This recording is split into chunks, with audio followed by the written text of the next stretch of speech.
সবাইকে আমার আদাব সালাম।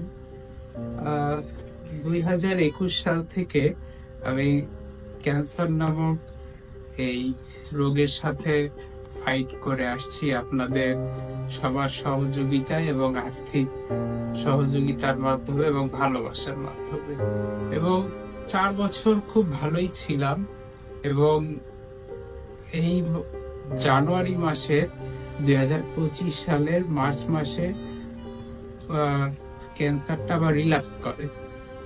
তো সাথে সাথে আমি এভারকেয়ার হসপিটালে অ্যাডমিট হই।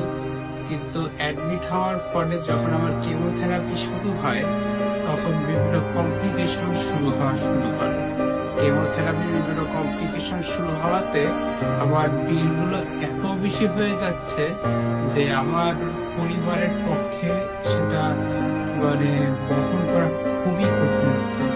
তাই আমার আকুল আবেদন, আপনারা আমাকে আশীর্বাদ করবেন এবং আর্থিক সহযোগিতা করে আমাকে এই ক্যান্সার যুদ্ধে জয়ী করার জন্য এগিয়ে আসবেন। ধন্যবাদ সবাইকে, আমাকে সবাই দোয়া করবেন। ধন্যবাদ।